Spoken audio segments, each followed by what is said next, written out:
Have you ever felt like you were dumb enough, or let's put a positive spin on it, have you ever felt like you were brave enough to push the limits in your garden? I did that last year with anemones, and I'm going to do it again. Now, I'm not one to really push the limits in other areas of life. I like to follow the rules. But in my garden, I like to challenge myself. I like to push myself. I like to see if I can sort of just go for it when I'm planting something. So last year on January 29th, I planted out anemones in this barrel behind me. And I didn't know what to expect. I know that there's some certain protocol really you should go through with anemones and pre-sprouting them and things like that. And if I had to count on them for an income, I would do that. But I don't, so I just decided to go for it. And the weather pattern right now in January, it's January 26th, it is 69 degrees Fahrenheit here in my zone 6B. And I'm crouching down because I have my camera down low because you can see it's windy. I am like watching my camera like a hawk so it doesn't blow over. But the weather pattern seems to be almost identical to last year at this time. Now we have had some really cold temperatures, some teens, some single digits, quite a bit of snow for us here in the zone 6B in the Blue Ridge Mountains of Virginia. And that may happen again, of course. And last year, I think we had a few little snows after I planted my anemones. But I'm going to go ahead and plant them again and try to get 2 for 2. So let's go ahead and do that. Okay, so I have 25 Anemone de Caen Sylphide, and they are pink. And then I have 25 Anemone de Caen Mr.Fokker, and they are blue. So I guess I'm going to go ahead and mix them. And with anemones, you want to plant them about 4 inches deep and about 3 to 4 inches apart. So that's what we're going to do. I just have this barrel. Since it is so warm, you can see here, it's just a resin barrel. Since it's so warm right now, I was able to work up the soil that was in here and top it off with a little bit more soil. So that was nice. You can see here that anemone corms look absolutely dead. I mean, they're just like dead looking. And as far as I can remember, I mean, there's not a top and a bottom. I don't think I planted a top and a bottom last year. Let me look a little closer here. Yeah, you can see how they're just hard as rocks. And you can pre-soak them to soften them up, but it's calling for rain here for the next couple of days, so I don't think that's going to be a problem. I didn't pre-soak them last year, so as I said, I'm going to try 2 for 2 and see if we can get the job done again this year. But I'm doing sort of 4 inches apart here, 3 to 4 inches. And it takes quite a while for these anemones to show up. They bloom around mid-spring, so mid to late spring. So you know, once you plant these, you have to be really patient if you direct plant them like I'm doing. And what I did last year was once these were done blooming, I think I pulled them out like real quick, or I oversowed it. I think I might have oversowed it with forget-me-nots, because then like the next thing you know, my forget-me-nots were blooming, and I'm pretty bad about making notes on stuff. So I didn't write down like when I sowed those forget-me-not seeds. I direct sowed them. Just counted, I have 22 in here. I'm going to go ahead and top it off and make it 25. So then I'm going to cover them with about 4 inches of soil.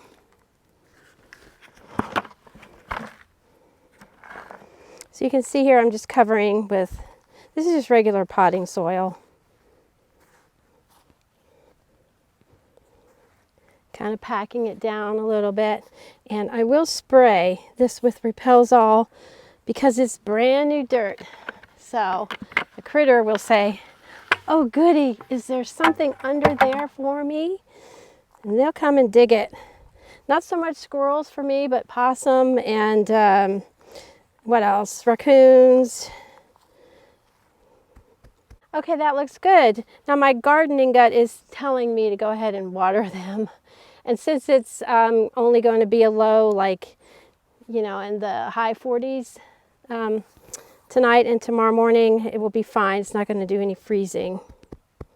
So I'll get my watering can, but let's go ahead and plant the other 25. I'm going to plant the other 25 out here in outside of my enclosed garden. So I had Sweet William in this bed last year, and it did really well. I planted my Sweet William out in the springtime last year versus this time I did a fall planting, which is right here, of Sweet William.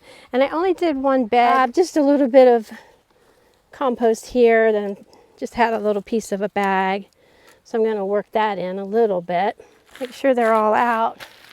Stick this in my pocket with everything else in my pockets. So I'm just going to take them and kind of toss them around. Okay, so I'm just going to push, I think. You know what? I think I'm going to have to go get something because my hands aren't wanting to push them down far enough. Yep, let me go get something. Make sure. Are y'all laughing? Don't laugh at me. Oh gosh, because these are getting all mixed up in the soil. Funny, funny. Okay, hang on. Let me go get something to push them down. Okay, I got 3 tools. I don't know which one I'm going to use. Maybe I'm going to make a trench. I don't know. I got a screwdriver that I can do that. I've got a little teeny hand trowel and a bigger hand trowel. I don't know. I didn't think that far ahead. I didn't think the soil was going to be that hard for me to push them down in. Okay. Now I feel like I've lost all of my, maybe I've lost y'all. I feel like I've lost all of my anemones here. Let me move them up here. Okay. Yeah, they're kind of gotten buried. Oh my. Okay, there's another one. Okay, there's another one. And there's another one. Oh gosh, you didn't know this was going to be the Gardening on Taylor Mountain comedy hour. Okay, I think I might make a trench. I don't know. Either way, it's got to be 4 inches deep. This is nice soil though. This is, we got a big load of topsoil mixed with compost. A little bit of sand was in there. So it's nice. What is it like in your area of the world? Is there still snow on the ground? You know, I was happy to see some snow, but I was also happy to see it go. Okay, I'm going to make sure I can get them all in this trench. Covering these up. I'm definitely going to be spraying this bed with Repel-Zol because this bed gets a lot of foot traffic. I noticed little paw prints of some critter. Okay, so we got the rest of the 25 in here. I'm going to write Anemone and the date. 1/26/24. So first off, you know, you see the little green shoots coming up and they're kind of frilly. And then you see the beautiful, the stems coming up, and then the flowers just sort of start unfurling. They're really such a cool flower and they're so pretty. I didn't use any of mine last year for cut flowers. I just didn't have the heart. I think I probably cut off the spent blooms, but gosh, they were just such, I don't know, so pretty. And I was so almost shocked to see that they actually made it. So I didn't have the heart to use them for cut flowers. So we'll put this tag in the other barrel and then we'll water these and then we'll be done.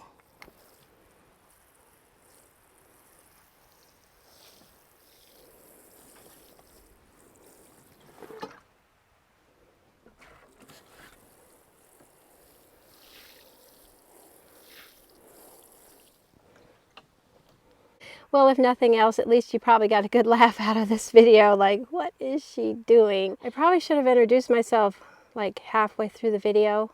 I never remember to do that. Those of you that have been here for a while, you know that I'm Bobby.